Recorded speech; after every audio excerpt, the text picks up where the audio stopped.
Oklahoma City, Oklahoma.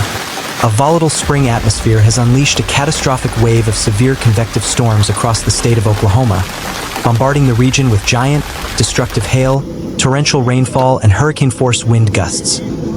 Between the afternoon of Friday, May 8th, and the early hours of Saturday, May 9th, 2026, a series of highly organized, rotating supercell thunderstorms rapidly developed along a sharp cold front.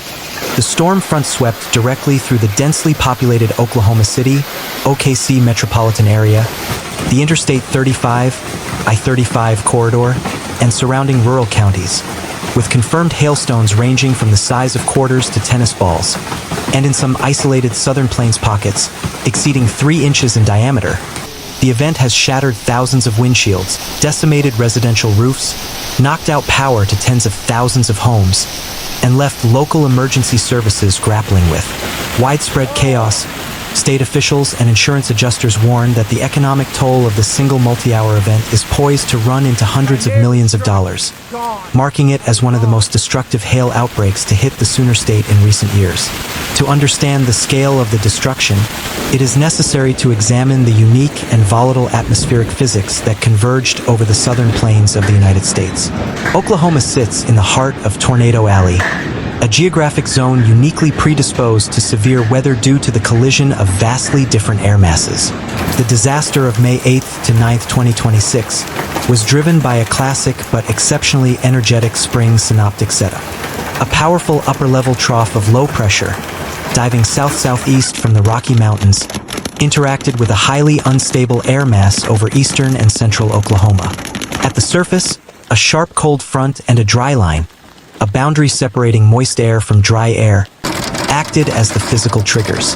Warm, incredibly moist air from the Gulf of Mexico had been pumping northward into Oklahoma for several days prior, pushing dew points into the upper. According to the National Weather Service, NWS, Norman Forecast Office, Cape values on Friday afternoon exceeded 3,500 J/kg, a parameter indicating extreme instability. When the cold front collided with this volatile air mass, it forced the warm air to rise rapidly.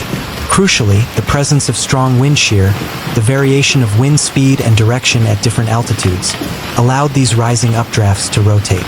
This rotation is the defining characteristic of a supercell, the most dangerous type of thunderstorm.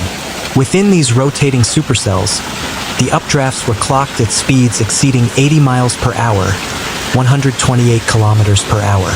These upward winds were powerful enough to suspend heavy water droplets high into the freezing layer of the atmosphere, typically located above 10,000 feet 3, 048 meters. As the frozen droplets fell back down, they collected liquid water, only to be pushed back up into the freezing zone by the relentless updrafts.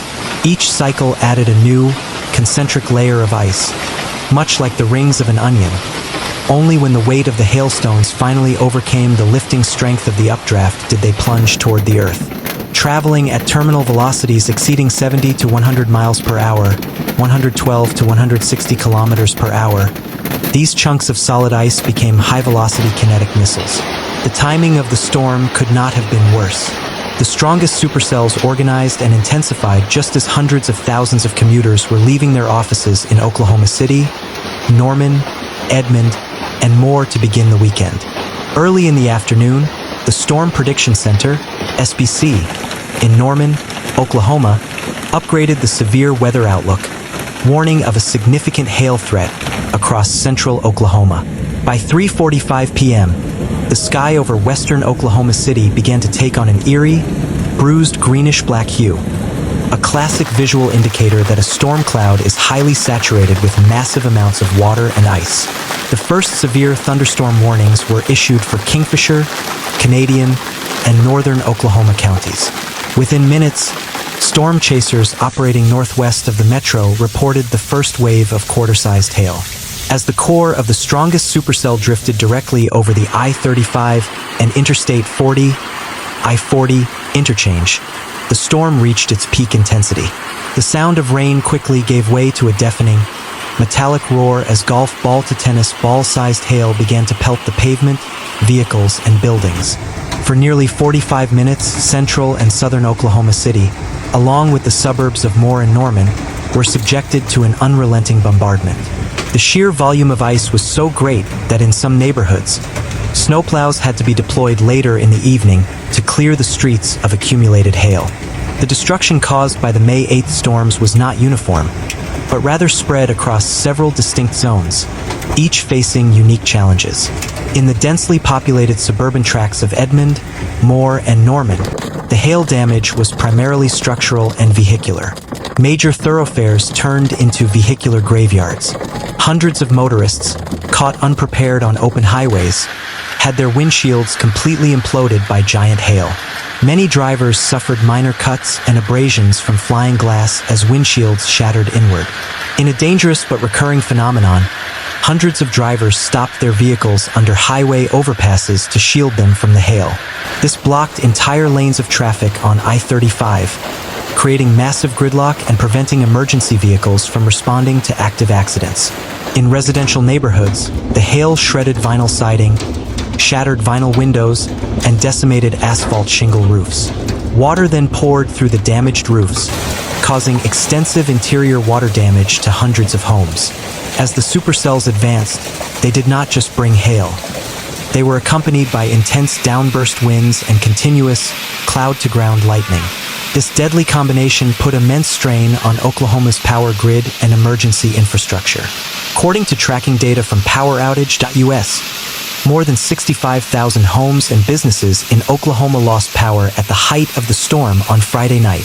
The combination of heavy hail breaking electrical insulators, falling tree limbs tearing down power lines, and lightning strikes blowing out transformers caused widespread blackouts across Oklahoma, Cleveland, and Canadian counties. Utility crews from Oklahoma Gas and Electric, OG&E, were dispatched immediately, but their efforts were severely hampered by continuing lightning, flooded roads, and debris-strewn streets. Many residents had to spend a humid spring night without air conditioning or refrigeration. Insurance companies are preparing for an unprecedented surge in claims. In Oklahoma, hail damage is a major driver of insurance premiums, which are already among the highest in the United States. "We are looking at a classic catastrophic insurance event," said Mark Hanna, a spokesperson for an insurance information institute. When you have golf ball to baseball-sized hail hitting a major metropolitan area during rush hour, you aren't just looking at a few dented cars. You are looking at entire dealership inventories ruined, thousands of homes requiring complete roof replacements, and extensive commercial property damage. Major insurance carriers have already begun deploying catastrophe response teams to Oklahoma City. These mobile units set up temporary drive-through claim centers in large parking lots, allowing affected policyholders to have their vehicles inspected and processed quickly.